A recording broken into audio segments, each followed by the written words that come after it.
New York शहर, साल 1970 का दशक। शहर की रातें रोशनी से भरी होती थीं, लेकिन उन्हीं रोशनियों के पीछे एक डरघे छिपा हुआ था। लोग देर रात बाहर निकलने से डरने लगे थे। पार्क, सड़कों के किनारे खड़ी कारें और अंधेरी गलियां अचानक खामोश और खतरनाक लगने लगी थीं, क्योंकि उस समय न्यूयॉर्क में एक ऐसा सीरियल किलर सक्रिय था जिसने पूरे शहर को दहशत में डाल दिया था। उसका नाम था डेविड बर्कोविट्स, जिसे दुनिया सन ऑफ सैम के नाम से जानती है। डेविड बर्कोविट्स का जन्म 1 जून 1953 को न्यूयॉर्क के ब्रुकलिन में हुआ था। जन्म के तुरंत बाद ही उसकी मां ने उसे गोद देने का फैसला कर लिया। फिर उसे एक यहूदी परिवार ने गोद लिया और उसका नाम रखा डेविड बर्कोविट्स। बचपन में देखने में वो एक सामान्य बच्चा लगता था, लेकिन उसके अंदर धीरे धीरे अजीब व्यवहार विकसित होने लगा था। पड़ोस के बच्चे बताते थे कि वो अक्सर अकेला रहता था, गुस्से में रहता था और कभी-कभी बिना वजह लोगों को डराने की कोशिश करता था। स्कूल के दिनों में भी उसका स्वभाव कुछ अलग था। वो ज्यादा दोस्त नहीं बना पाता था और अक्सर खुद में ही रहता था। जैसे जैसे वो बड़ा हुआ, उसका गुस्सा और बेचैनी भी बढ़ती गई। किशोरावस्था में उसने छोटी छोटी शरारतों और अपराधों की शुरुआत कर दी, लेकिन उस समय किसी को अंदाजा नहीं था कि आगे चलकर वही लड़का अमेरिका के सबसे कुख्यात सीरियल किलर्स में से एक बन जाएगा। 1975 में डेविड बर्कोविट्स ने अमेरिकी सेना ज्वाइन की। सेना में रहते हुए उसने कुछ समय तक सामान्य जीवन बिताया, लेकिन 1974 में उसकी गोद लेने वाली मां की मृत्यु हो गई और इस घटना ने उसे अंदर से तोड़ दिया। सेना से वापस आने के बाद उसका जीवन पूरी तरह बदल गया। वो अकेला रहने लगा, लोगों से दूरी बनाने लगा और धीरे धीरे मानसिक रूप से अस्थिर होता चला गया। फिर 29 जुलाई 1976 की रात आई। न्यूयॉर्क के ब्रॉन्क्स इलाके में एक कार में बैठे एक युवा जोड़े पर अचानक गोलियां चलाई गईं। इस हमले में डोना लॉरिया नाम की लड़की की मौत हो गई और उसका दोस्त गंभीर रूप से घायल हो गया। उस समय पुलिस को ये एक सामान्य शूटिंग की घटना लगी, लेकिन किसी को अंदाजा नहीं था कि ये एक लंबे और खौफनाक सिलसिले की शुरुआत थी। अगले कुछ महीनों में इसी तरह के कई हमले होने लगे। ज्यादातर मामलों में एक युवा जोड़ा कार में बैठा होता और अचानक कोई अंधेरे से आकर उन पर गोलियां चला देता। पीड़ितों में ज्यादातर युवा महिलाएं थीं जिनके लंबे बाल होते थे। ये पैटर्न देखकर पुलिस को शक होने लगा कि शायद ये एक ही व्यक्ति का काम है। शहर में डर का माहौल फैलने लगा। अखबारों और टीवी चैनलों में हर जगह इसी रहस्यमयी हमलावर की चर्चा होने लगी।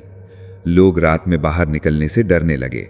कई महिलाएं अपने लंबे बाल कटवाने लगीं, क्योंकि ये खबर फैल चुकी थी कि किलर खास तौर पर लंबे बालों वाली महिलाओं को निशाना बना रहा है। 1977 में अचानक एक नया मोड़ आया। पुलिस को एक चौंकाने वाला खत मिला। इस खत में खुद को सन ऑफ सैम कहा गया था। खत में लिखा था कि वो लोगों को मारने में आनंद महसूस करता है और वो फिर से हमला करेगा। इस पत्र की भाषा अजीब और डरावनी थी। इसमें लिखा था कि वो शैतानी ताकतों के आदेश पर यह सब कर रहा है। मीडिया ने इस पत्र को खूब प्रचारित किया और सन ऑफ सैम नाम पूरे अमेरिका में मशहूर हो गया। अब यह सिर्फ एक किलर नहीं था, बल्कि एक ऐसा नाम बन चुका था जिससे पूरा न्यूयॉर्क डरता था। पुलिस ने जांच तेज कर दी। हजारों संदिग्धों से पूछताछ की गई, लेकिन कोई ठोस सुराग नहीं मिल रहा था। इस बीच हमले जारी रहे। लोग गुस्से और डर दोनों में जी रहे थे। न्यूयॉर्क पुलिस पर भारी दबाव था कि वे जल्द से जल्द इस किलर को पकड़ें। फिर 31 जुलाई 1977 को आखिरी हमला हुआ। ब्रुकलिन में कार में बैठे जोड़े पर गोलियां चलाई गईं।